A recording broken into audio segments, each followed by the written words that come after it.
Today we're going to talk about the power rule, the product rule, and the quotient rule, and that is taking the derivative using these rules where we don't have to use the limit language, where the derivative is equal to f prime of x equals the limit as h goes to 0 of f of x plus h minus f of x all over h, because sometimes that can be pretty arduous a task. So let's get started. As I mentioned, up to date we've been taking the derivative or finding the slope of the tangent line for a function using this language f prime of x equals the limit as h goes to 0 of f of x plus h minus f of x all over h. And that works provided the limit exists. But the good news is there are people that decided that they were tired of using limits, and they used limits for a long time and discovered there were patterns. And so they came up with some rules for differentiation that will make taking the derivative a lot easier and take away some of that difficult limit work.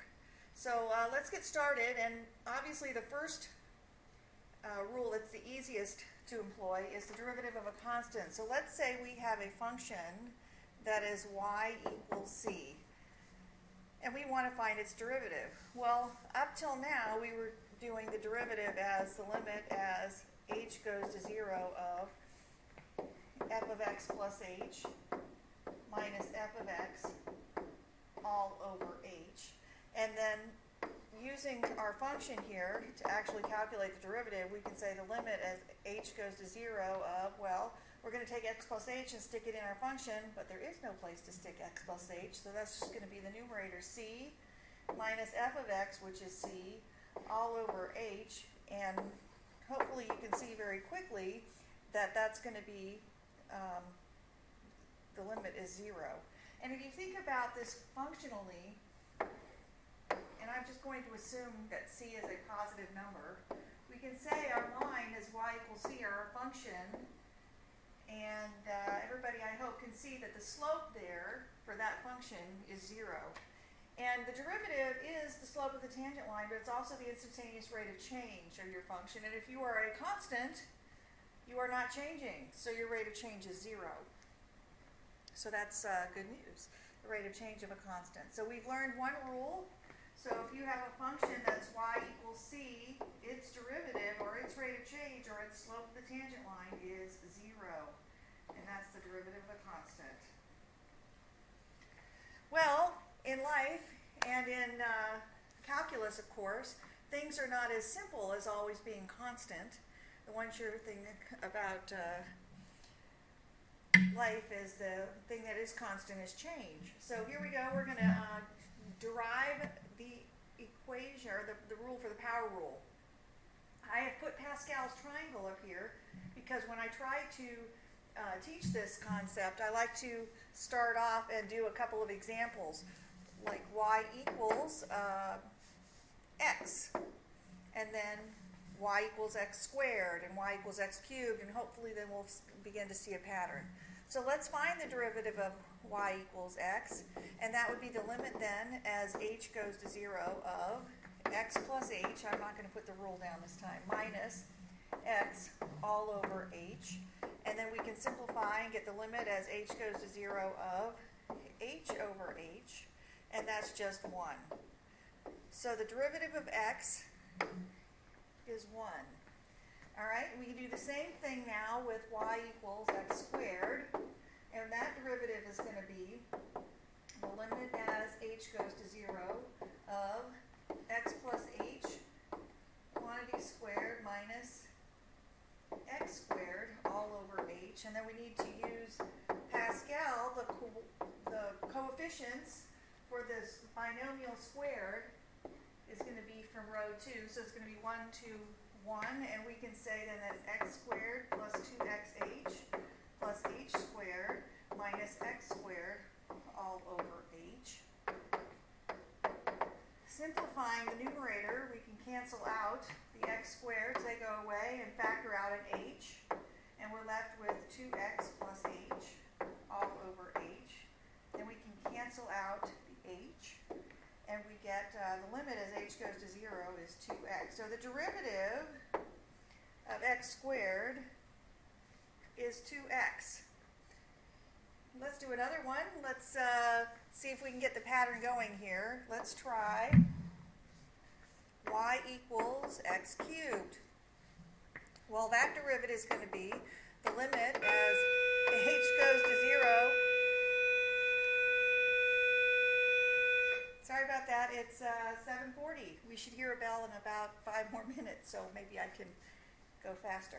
All right, so this will be x plus h to the third minus x cubed all over h. And we're going to use the Pascal triangle up here, and we're going to use the coefficients in row number 3, which is 1, 3, 3, 1. And we know then that the limit then as h goes to 0 of x cubed plus 3x squared h plus 3x h squared plus h cubed minus x cubed will be all over h. We can cancel out the x cubes, and then we can also factor out an h out of each one of these terms. And then we're left with the limit as h goes to 0 of 3x squared plus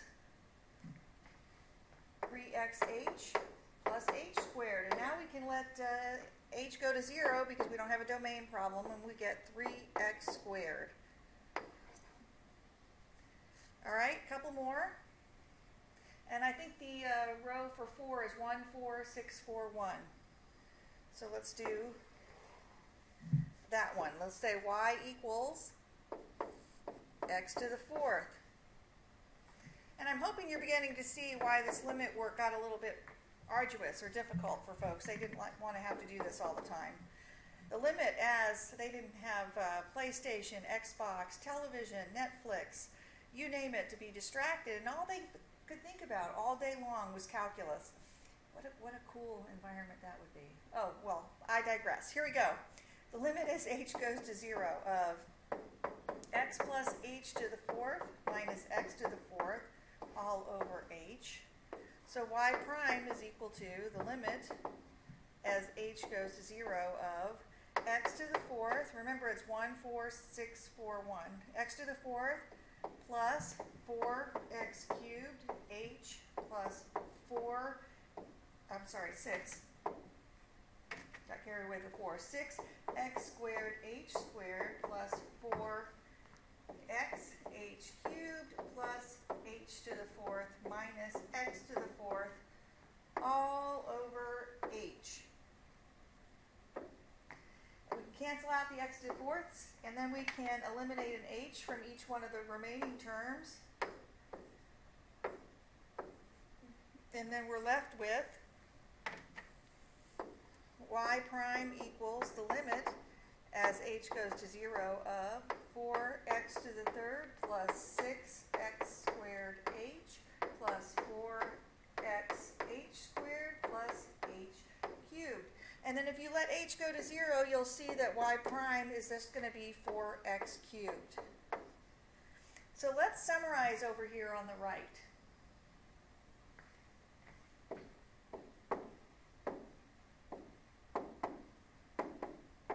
We saw that the derivative of a constant was equal to 0. We saw that if you had a function x, its derivative was equal to 1. We saw if we had y equals x squared, its derivative was equal to 2x.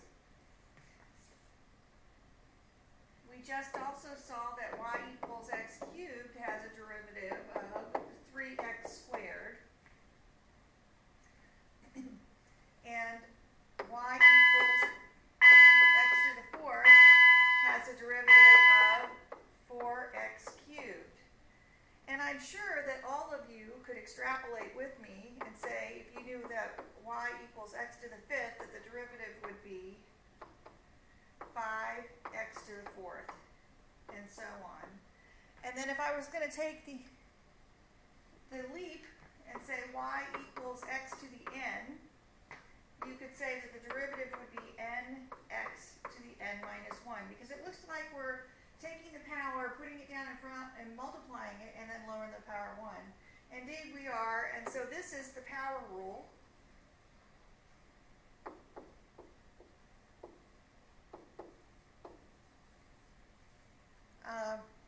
Which is the derivative of a power function. Now, the formal derivation we have to do without actual numbers. See, I want you to just feel like you're at school, so you get to hear the bell at the same time. Let's say we have y equals x to the n. All right? And I want to take its derivative. I'm going to say y prime is equal to the limit as h goes to 0 of, it's going to be x plus h to the n minus x to the n all over h. Now, I don't have an nth row for Pascal, so I have to be a little bit creative. And so we're going to say that the limit then as h goes to 0 of, expand this, so the first one's going to be x to the n plus, and then we go n x to the n minus 1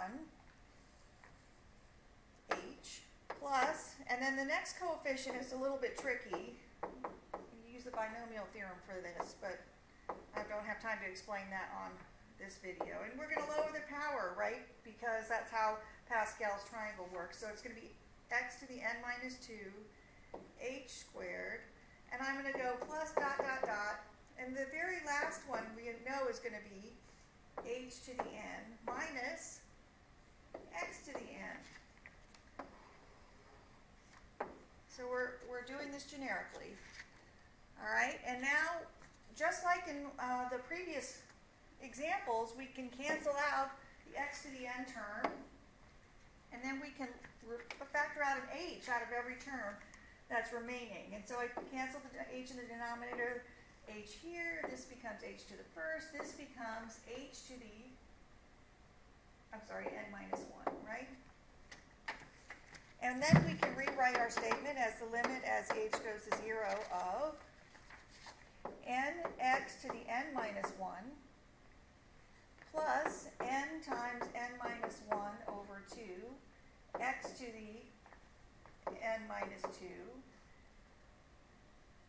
h plus dot dot dot plus h to the n minus 1. And now we can take h to 0 and we get nx to the n minus 1. And there is the proof for the power rule. All right? Well, the same thing goes for power functions, and it would be really nice if in math, maybe it would be nice to be boring, if we had only power functions and constants as functions to analyze. But sometimes we like to do things like multiply functions together, and hence the product rule. So if I have a function y equals some function f of x times some function g of x, where I'm multiplying them together, you might think the derivative could be as simple as the derivative of the first one times the derivative of the second one. But nope, it's not quite that easy. And so we're going to derive this so I can show you that it isn't necessarily that easy. So let's use our limit language. We'll start off with y prime equals the limit as h goes to 0. And the very first step is to plug in x plus h into our functions. So I'm going to get f of x plus h times g of x plus h minus my original function, which is going to be f of x times g of x all over h. And you look at that and you go, well, I don't exactly even know where to go with that. Well, somebody had the grandiose idea, and it's okay if you didn't think about this or figure it out. I watched somebody do this, and then I learned how to do it. So it's okay if you would not have intuitively gotten this. So I'm going to leave the first term alone, and then I'm going to leave a blank space in the middle here to add something that's going to be favorable to me being able to find the derivative. And then I'm going to put this all over h. Well, somebody thought in their infinite wisdom, well, what if I decided that I'm going to subtract f of x plus h times g of x. And then if I subtract it, I need this expression to be the same. I'm going to add it back. So I'm effectively adding a net of 0. Right? Because if you add something and then take it away, you're effectively not adding anything at all. We're just changing the way it looks. Like I said, I didn't come up with this, and I stand on the shoulders of those who went before me, and I learned from them what to add to get this proof to work. Now, if you look at the first two terms now, do you see something in these first two terms that you can factor out? And the answer is yes, I hope. The limit as h goes to 0 of f of x plus h we can bring out in the front. And then what's left here is g of x plus h minus g of x. And then in the last two terms, I hope that you can see, you can factor out a g of x. So this is going to be a plus, and let's factor out a g of x out of the last two terms. And we're left with f of x plus h minus f of x. And then this is obviously still all over h. It's getting messy, I know, but it's going to work out in the end very nicely. All right, well, I'm going to bust up this fraction. I'm going to suggest to you that the limit as h goes to 0 is equal to f of x plus h, which is really over 1, times g of x plus h minus g of x all over h. And I say that because if we're multiplying, you would multiply across with fractions. So I can set up my fraction that way. Plus, then g of x over 1 times, because the h also belongs to this side of the fraction, f of x plus h minus f of x all over h. All right? Now, I'm hoping that something is starting to jump out at you, and you say, wait, I've seen this before. I've seen this before. And then maybe we can extrapolate and say, well, I've seen this before.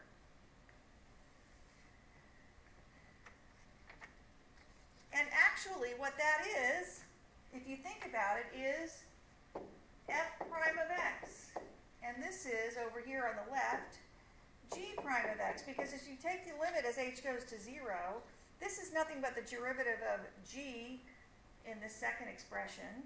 And this on the right is the derivative of f. And now we're ready to take h to 0. So what happens when you take h to 0? You get f of x times g prime of x plus g of x times f prime of x, which is certainly more complicated than the derivatives multiplied by each other. And so that's the derivative of product. So let's summarize here.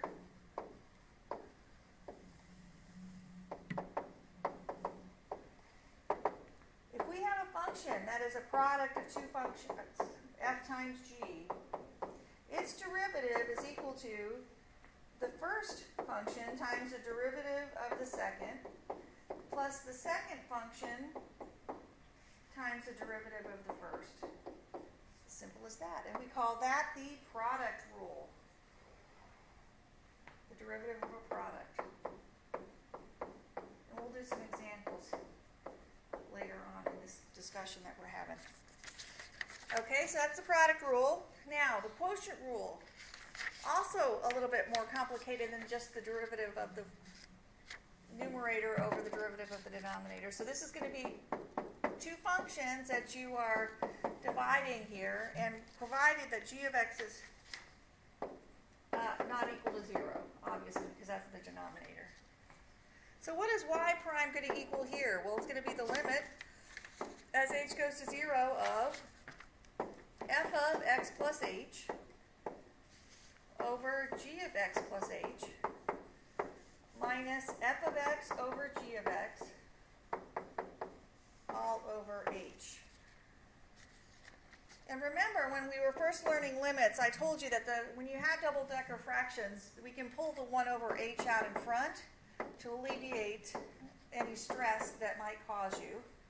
So we can say then that that's 1 over h times f of x plus h minus f of x all over g of x plus h minus, oops, sorry, let's try again.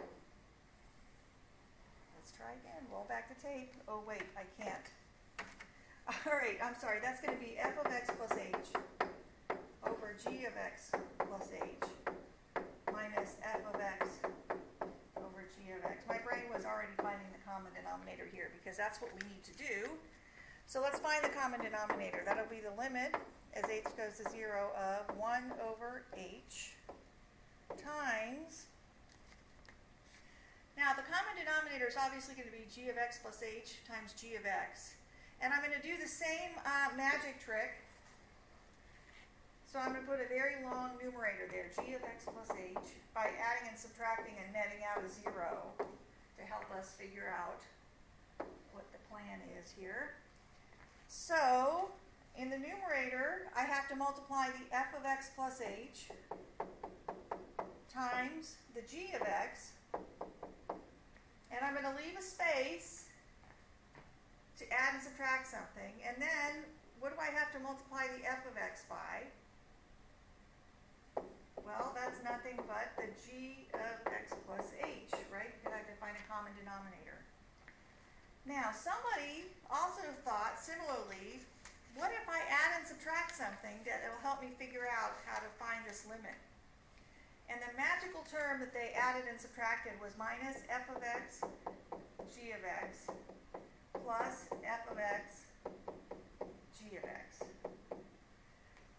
Now, I'm not going to ask you to reproduce these proofs. I'm just showing you how it works because I feel like it's important in your understanding that it's more difficult than just taking the derivative of the top over the derivative of the bottom, of the top and the bottom in math language numerator of the denominator, okay? So let's keep going. The limit as h goes to 0 of 1 over h. Now, in the first two terms, do you see what we could factor out?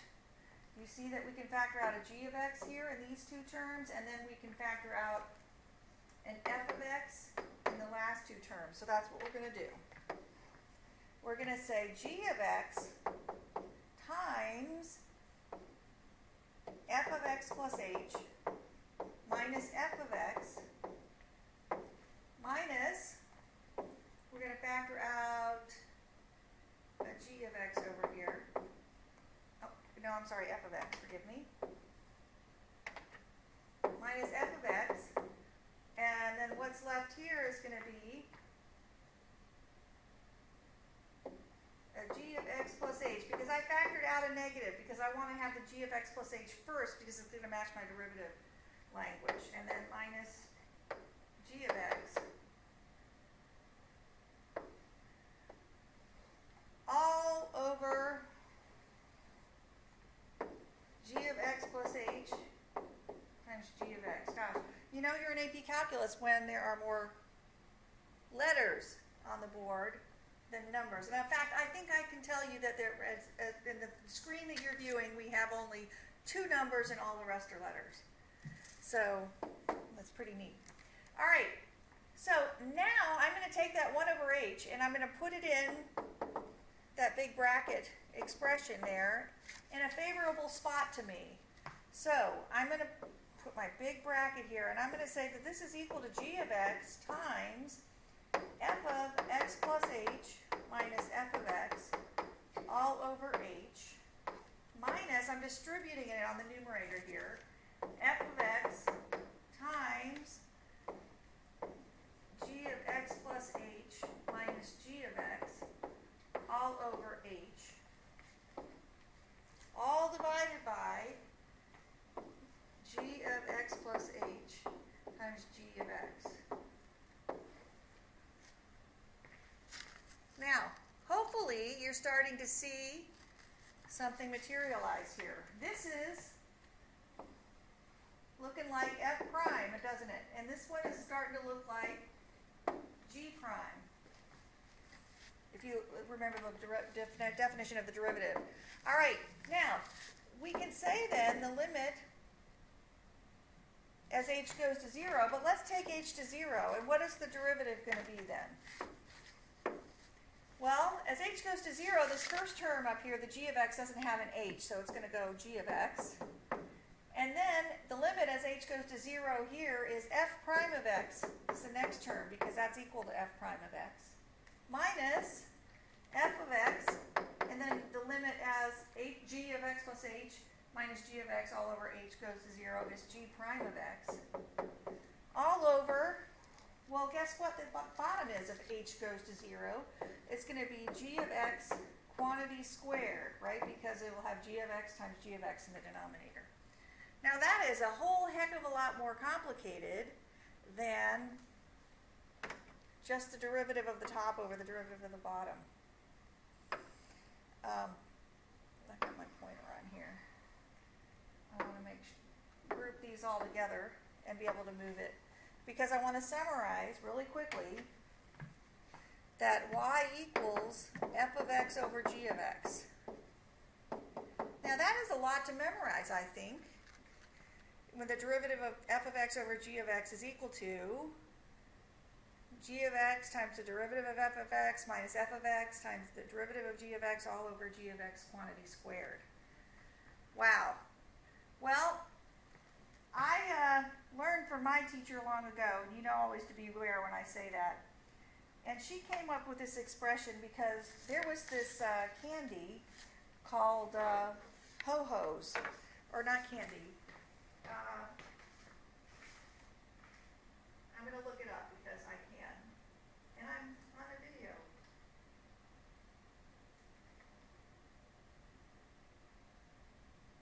Ho-ho hostess candy. Here it is. And that was the big deal at the time. Were ho-hos, and everybody liked their ho-hos. Are we laughing yet? Because I think it is kind of funny.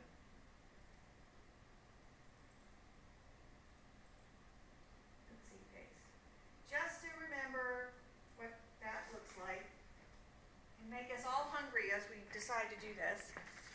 Well, she came up with this expression called high over ho. Okay, just like the Snow White and the Seven Dwarfs did. The high function is obviously f of x. The ho function is g of x. And she had a saying, and it was ho d high minus high d ho over ho ho. So let's say it together. Ho d high minus high d ho all over ho ho. Ho d high minus high d ho over ho ho. And that to me sticks with me a whole lot better than the derivative of the denominator times all that language. Anyway, ho d high minus high d ho over ho ho. That's the derivative of a quotient. Wow, right? Well, let's put some into practice. Now for the fun to begin. I have a summary here of all of the rules. And just to remind you, the product rule is first d second plus second d first. And the quotient rule is, remember, this is high and this is ho. Ho d high minus high d ho over ho ho.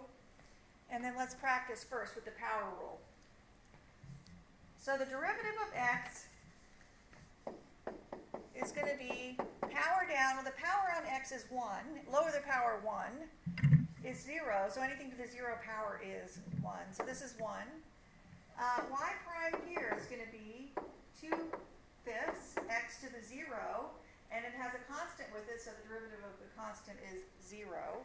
Number 3, the derivative of h is going to be, when you have a constant in front of your power function, you just multiply the exponent. So this is going to be 6x to the first plus 2. It's a whole lot better than all this limit work, right? G prime of x for number 4 is going to be negative 24 x to the second minus 14x plus 11, and the derivative of negative 5, which is a constant, is 0. Number 5, the derivative of 34x squared plus x to the fifth is going to be 68x plus 5x to the fourth. I don't have any of you guys here to check my math. Anyway, f prime of x for number 6 is going to be 4 times a fourth, which is x to the third minus x minus 1. Because you just multiply the exponent times the leading coefficient. Number 7. Trying to trick us a little bit here. Numbers are getting a little weirder. So this is g prime of x is going to equal 4x to the 11th minus 6x plus square root of 5. And the derivative of pi is just 0. It looks a little scary, but that's not a function. That's just a constant. Well, it is a function, but it's a constant. Number 8. H prime of x. This is a quadratic. This one's interesting. The derivative of a quadratic is 2ax plus b. So the derivative of a quadratic is a line. Interesting, interesting, interesting. All right. And the slope is always 2ax plus b. All right, number 9. This one is also one of my favorites because y prime here is just the derivative of mx plus b, and the derivative of mx is just m, which is slope. So that's interesting. The derivative of a line is its slope, which all makes sense, right? Because the derivative is nothing but the slope of the tangent line. And if you are tangent to one point on the line, you are tangent to the same line. You are the same line, so the derivative is its slope. All right, now sometimes you have to rewrite your function in exponential form in order to be able to take the derivative more efficiently. So I suggest that you write this as e to the negative 3 plus x to the minus 2, I'm sorry, try again, x to the negative 3 plus x to the negative 2 plus x to the negative 1, and obviously e is just e. And now take the derivative with your power rule, and that would be negative 3x. Now watch it here, you're lowering the power 1, so that's going to be the negative 4, minus 2x to the negative 3, minus x to the negative 2, and the derivative of e in all its fanciness is just 0. Now, let's put things where they belong. So we're going to go, this is negative 3 over x to the 4th, minus 2 over x cubed, minus 1 over x squared. And that's the derivative with negative exponents. All right. So what does this all mean?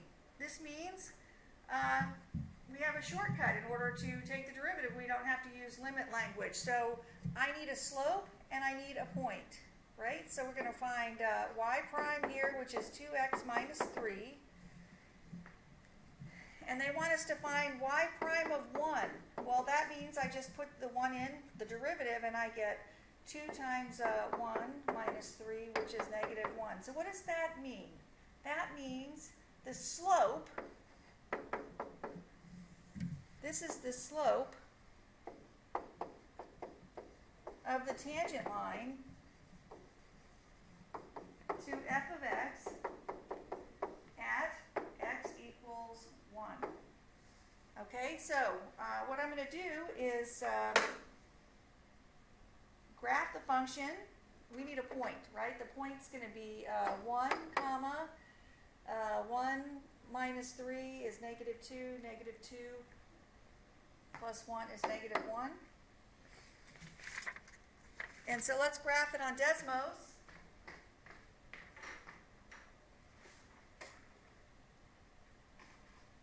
Because I like Desmos. So it's going to be y, whoops, no, I don't have a capital. Y equals the function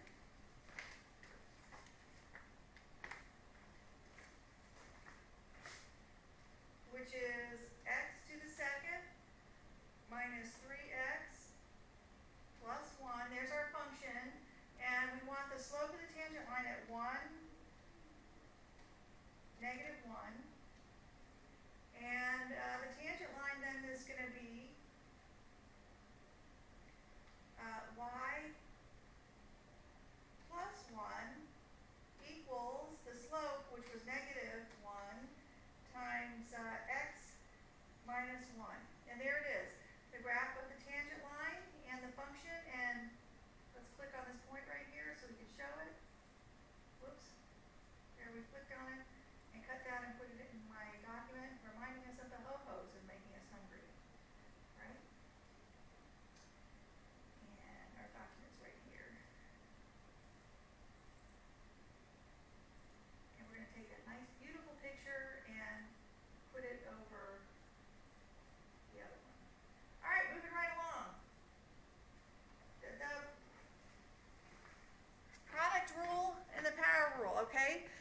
choose some easy examples because it's always best to start with an easy example. And number one, we're going to distribute using the distributive property here to make it a power rule kind of a derivative. And x squared times x is x to the cube, x cubed plus 2x squared. And I can take the derivative now using the power rule here, which is absolutely the way I would go with this problem. I would never use the product rule. I'm just going to prove to you that they are equivalent. And then taking the derivative, you get 3x squared plus 4x. So there it is. There's the derivative. And then I'm going to suggest to you that the product rule, that fancy product rule that we had, will work.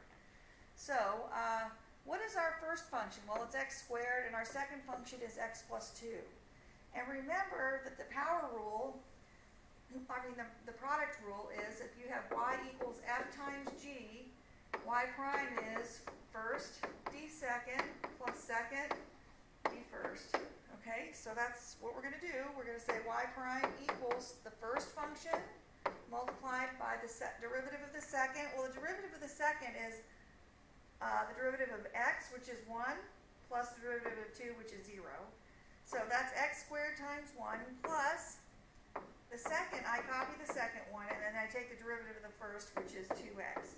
So this takes us to x squared, and then distributing this one here, that's going to be plus 2x squared plus 4x, and we get 3x squared plus 4x, which, wow, it works. Well, of course it works, because calculus is genius. All right, so let's find the graph of the function, and at x equals 1, let's do its tangent line. So let's find out here. The function is y equals x squared times x plus 2. And we found out that y prime was just 3x squared plus 4x. And the slope at 1 is f prime of 1, which is 7. And we need a point, which would be, let's not mix my language up here. I want to say that this is y prime of 1. And y of 1 is equal to, well, 1 times 3, which is 3. So my tangent line here is going to be y minus 3 equals, my slope is 7 times x minus 1. Now I'm going to try to do something a little bit crazy and get Desmos and graph it this way so I can see it on the same screen.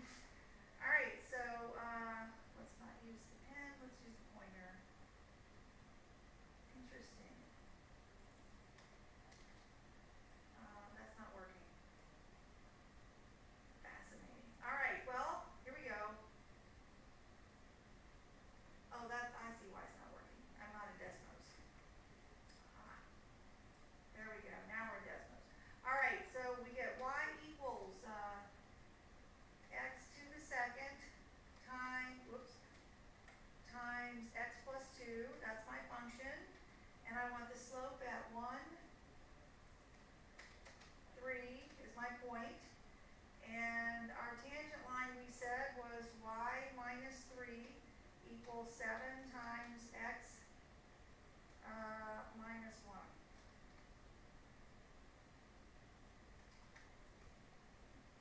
And there we go. We see that it works. So here we go.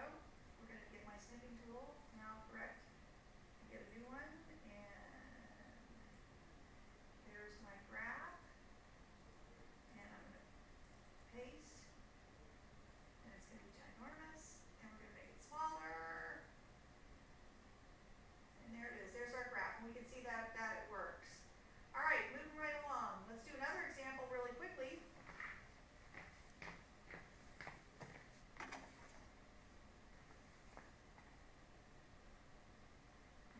Using the power rule, again, distributing, we would say f of x is equal to x to the 4th minus 5x cubed. F prime of x will equal 4x cubed minus 15x squared. And so our derivative is like this. And now let's use the product rule. This would be f prime of x equals first, which is x cubed, d second, which is 1, plus second, which is x minus 5, d first, which is 3x squared. All right, and then distributing and simplifying, we get x cubed plus 3x to the third minus 15x squared, and adding like terms, we get 4x cubed plus 15x squared. So you can see that they match. Now let's do the tangent line at negative 1, which means we need f of negative 1 equals, that's just going to be 1 plus 5, which is 6. 1 plus 5, that's 6, okay? F prime of negative 1, that's the slope. So this is the point. And this is going to be the slope. So what happens when I plug negative 1 into the slope function? I get negative 4 minus 15, which is negative 11. Let's try it again. Negative 4 minus 15 is 11. So let's see if it remembers. No, it doesn't. Of course it doesn't remember. Let's go to Desmos. I'm going to make my spinning tool smaller. Going to Desmos, my function now is x to the third times x minus 5.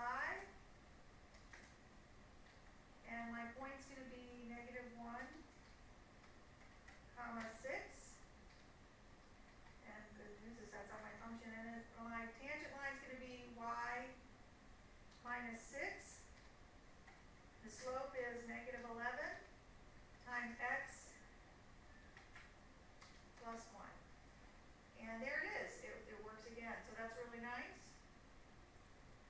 Again, I wouldn't have to expand using all that limit language on a quartic function, which can be messy, but certainly doable. All right, moving right along. We're going to do some examples here with just the product rule, and we're not going to be graphing. We're just going to find out what the derivative is. All right, so here we go. Y prime is going to be here first, x squared plus 1, d second, which is the derivative of 3x minus 2, which is 3, plus second, which is 3x minus 2, d first, which is 2x. Simplifying, we're going to get 3x squared plus 3 plus 6x squared minus 4x, and so that gives us 9x squared minus 4x plus 3, and that's the derivative right there.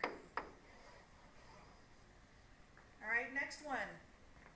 Y prime of x, or I'm sorry, we've got f of x language, so let's use that. That's going to be f prime of x is equal to first, which is x minus 3, d second, which is 2x plus 7, plus the second, which is x squared plus 7x plus 10, times the derivative of the first, which is 1. Multiplying that all out, we get 2x squared minus 6x plus 7x is plus x minus 21 plus x squared plus 7x plus 10. All right, and 3x squared plus 8x. 3x squared plus 8x minus 11 is the derivative there. All right, moving along. Oops, undo that. Undo that. Where are we? Oh no, I don't want to undo that. We want to leave that and then scroll down. I'm sorry. Okay, so let's do the next one. G prime of of x is going to equal first, which is x cubed, plus 1, d second, which is 1, plus second, which is x minus 1, times the derivative of the first, which is 3x squared. Simplifying, we're going to get x cubed plus 1 plus 3x to the third minus 3x squared. So we get 4x cubed minus 3x squared plus 1. So that's going to be g prime of x. Of course, all the same problem types are going to work here. You know, you're going to be finding the slope at a certain point and finding when the slope is equal to 0 and all stuff like that. All right, so h prime of x. This is just the shortcut on how to make your life easier when finding derivatives, not using limits. So then we would have first d second, which is 1, plus second, which is x minus 1, d first, which is 1. So we get x plus 2 plus x minus 1, which is going to give us 2x plus 1. Looks like h prime of x. 2x plus 1. Yeah, I like that. All right. Moving right along. Let's do some practice here. Oh, well, I already did this one, I think. Let's see. You don't need me to do this at 1, right? Because I already, no, I did x plus 2. I'm going to skip this one because it's so similar, okay? And then let's move on to the quotient rule. All right. First things first, using the quotient rule, remember, this is high and this is ho. Okay? So it's ho d high, so that means ho, which is x, d high, the derivative of the constant is 0, minus high, which is 2, d ho, which is 1, all over ho ho. All right, so that's going to be, if you simplify it, negative 2 over x squared.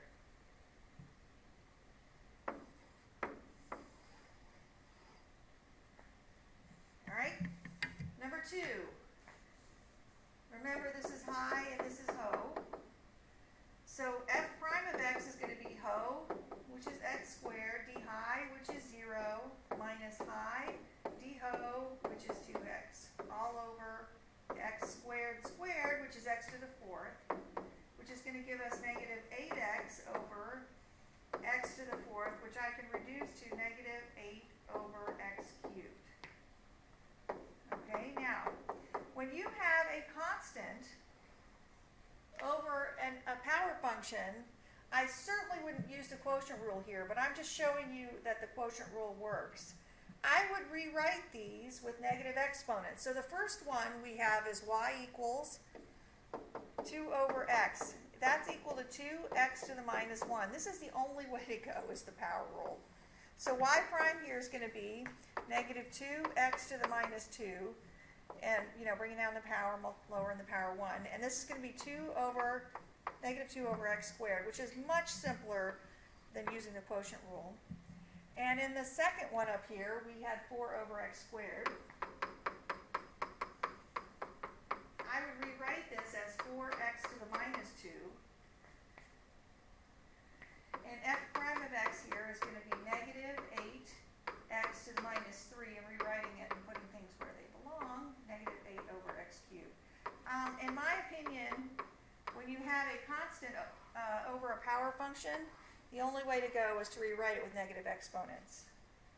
Okay? And now we're going to find the derivatives at x equals 1. So my function was y equals 2 over x, and y prime was negative 2 over x squared. So y of 1 here is equal to 2.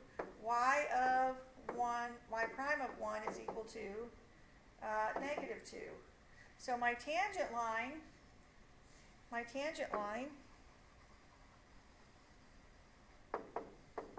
here is going to be y minus 2 equals negative 2 times x minus 1. All right, so I'm going to do both sketches at the same time here. And then y here was 4 over x squared.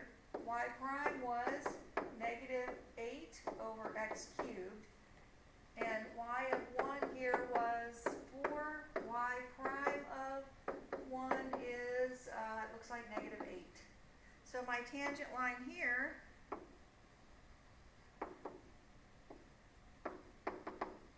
is going to be y minus 4 equals negative 8 times x minus 1. So let's use Desmos here to do our lines.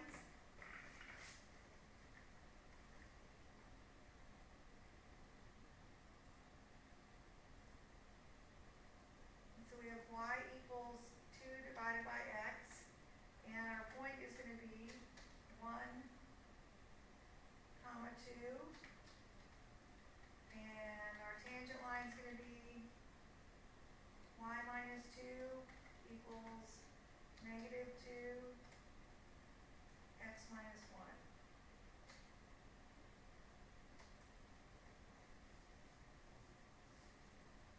Okay, so we're going to take a picture of that.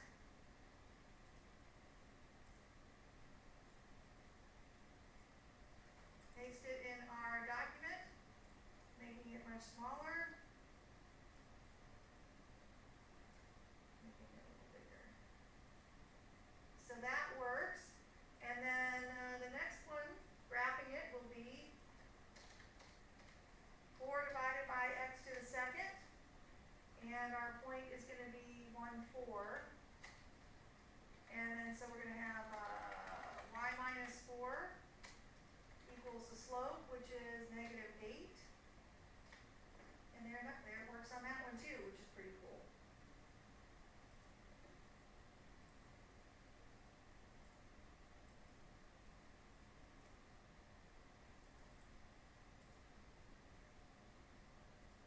Putting that one in here. Now, much better than using limits and having double-decker fractions and all that, I believe.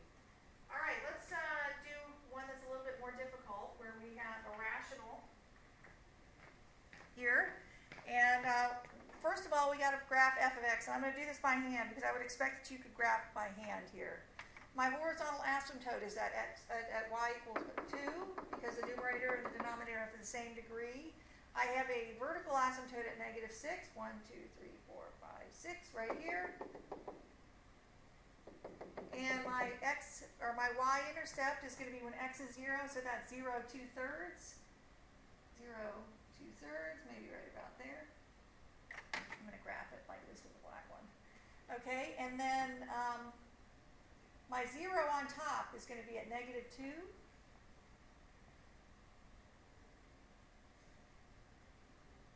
Negative 2. And so I know the left side of this graph is doing this.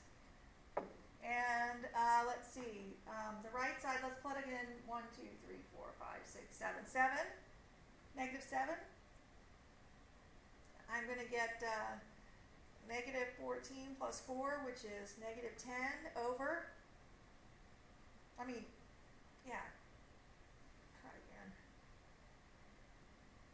Negative 10 over negative 1, which is a positive, so it's going to be way up here. Sorry, my brain was malfunctioning there for a minute. There's my graph. All right, and I want to find f of negative 2. Well, we already found f of negative 2, and we said that was 0. And when I say interpret, I mean this is the x-intercept, and it's a point on f. F prime of negative 2. Well, in order to find f prime of negative 2, I need to find f prime of x, which this is a quotient, so I'm going to have to say ho d high minus high d ho over ho ho. So it's going to be ho, which is x plus 6, d high, which is 2, minus high, which is 2x plus 4, d ho, which is 1, all over ho ho, which is x plus 6, quantity squared. Simplifying the numerator, I'm going to get 2x plus 12 minus 2x plus, or minus 4, sorry, minus 4 all over x plus 6 quantity squared. And the 2x's cancel, and I'm left with 8 over x plus 6 quantity squared. Now let's see, f prime of x. So that is ho d high minus high d ho over ho. And 2x plus 12 minus 2x minus 4. Yep, that works. Okay, now I want f prime of negative 2. That means I'm going to take negative 2 and plug it in for x. So this is 8 over negative 2 plus 6 is 4. 4 squared is 16. So the slope is 1/2. The interpretation is this means this is the slope of the tangent line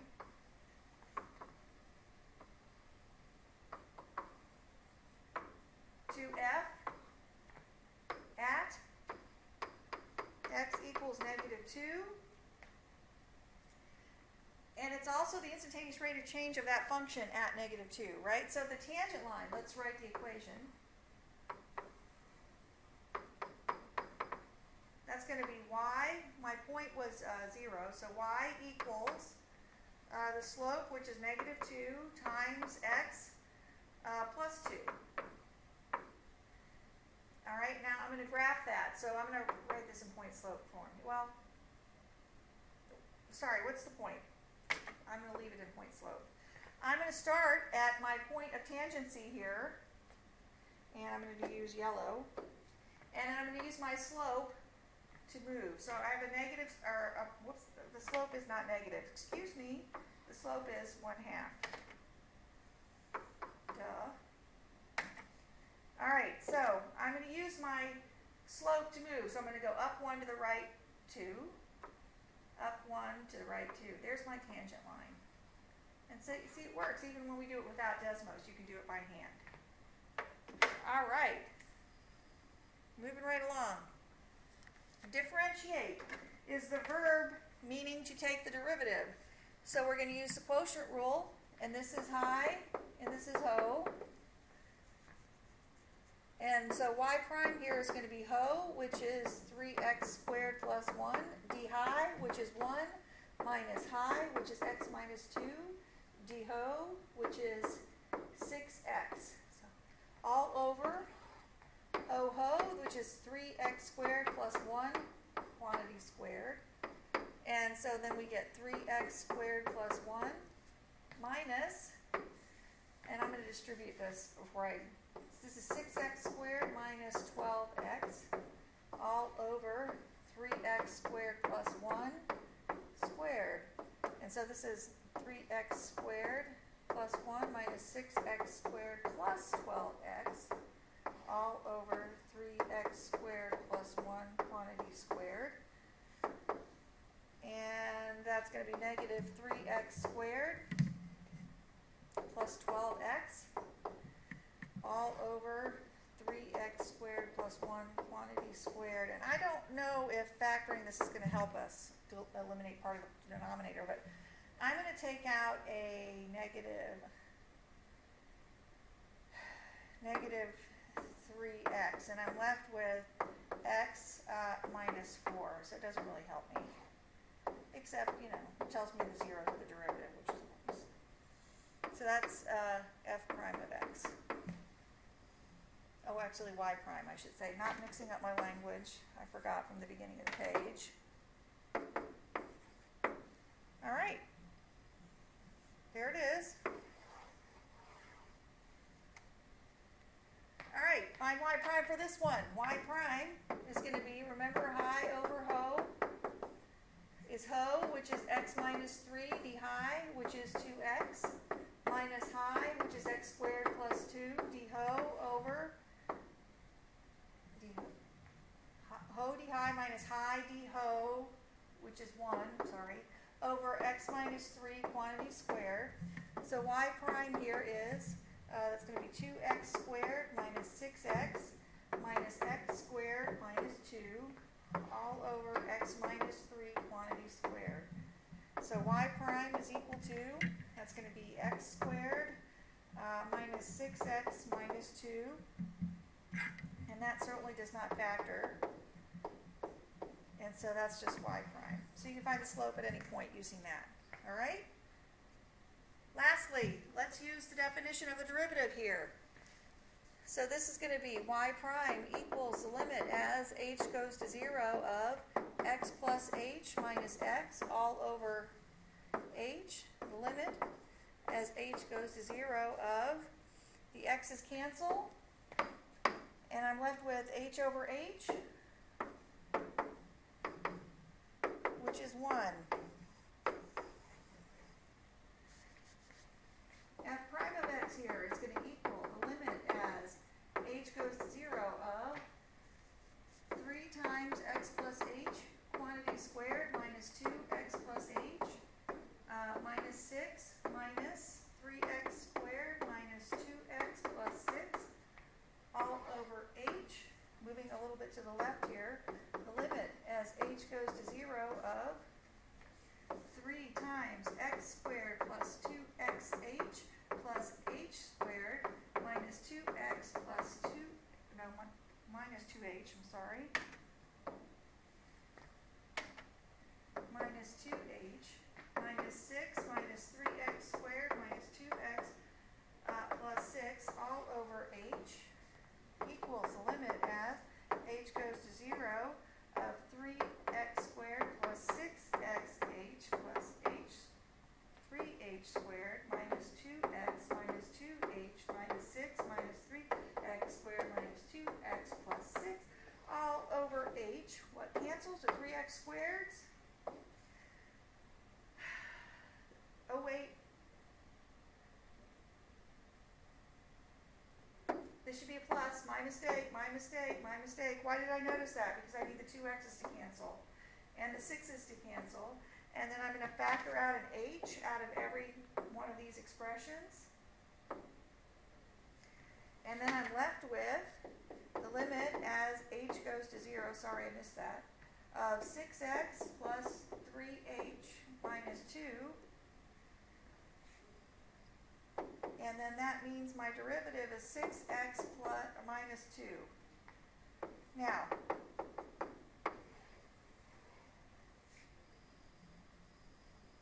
the question is, on the last page, what does the derivative represent graphically? The slopes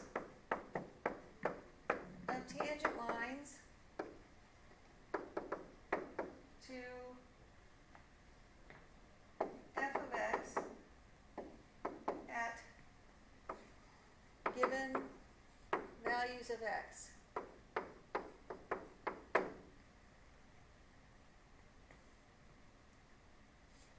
Are we thankful for the rules of differentiation? Why? I am, because I'm going to say a big yes here, because the definition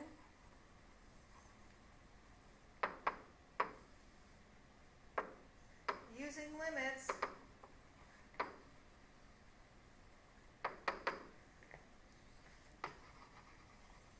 can give students writer's cramp, as well as their teachers, who is done for the day. And thankfully, enjoy your day and have fun using the power product and quotient rules.